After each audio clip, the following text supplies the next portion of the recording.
আমি বলবো দেখেন এই যে আমাদের এখানে বিভিন্ন লেগুনা চালায় না, পিচ্ছি পিচ্ছি পোলাপান, সবগুলো প্রেম করে, গার্লফ্রেন্ড চালায়, কত রিস্ক নিয়ে কোনার মধ্যে যায় গার্লফ্রেন্ডকে নিয়ে ঘুরতে বের হয়।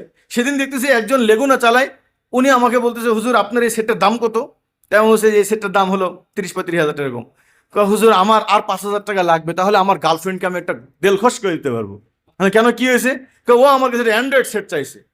বললাম বিশাল দায়িত্বশীল, তুই বিবাহ করছো? না হুজুর, মাত্র 3 মাস আমার দেখা হয়েছে, মেয়েটা অনেক ভালো। কি করে?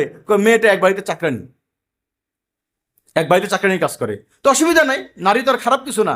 তাহলে সে লেগুনা চালায়, বয়স 16-17 বছর, প্রেম করতেছে আর এক বাড়ির চাকরানির সাথে। দেখেন দুজন কিন্তু সংসার করে যাচ্ছে। আমি বললাম যে অবৈধ সম্পর্ক হয় না। হুজুর দোয়া করে, হুজুর মাফ করে দিয়েন। মানে কি সব হয়। অবশ্য এই ছেলেটাকে সমাজ বলবে কি, তার নাকি বিয়ে করার কি হয়নি, সামর্থ্য হয়নি। এই যে এই সমস্ত ভাইরা আমার দেখি মাঝে মাঝে, এখানে অনেক ভাইরা আসেন, নেট ছাড়তে আসে, এই যে মাইকালা ভাইরা আসছেন, এরা কিন্তু সবাই প্রত্যেক মাসে 20-25 হাজার টাকা ইনকাম করে, কিন্তু কেউ বিয়ে করতে সাহস পায় না।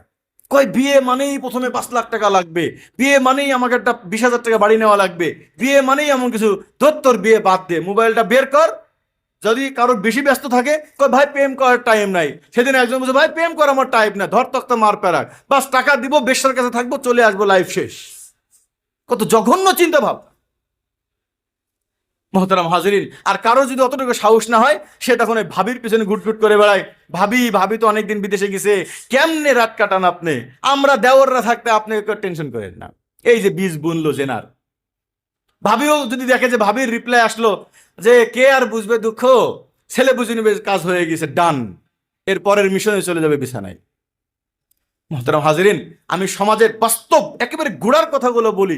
অনেকে বলে ভাই আপনার বয়ান শুনতে একটু লজ্জা লাগে। আমি বলছি ভাই লজ্জার কথাই তো কই, লজ্জা লাগবে না কেন?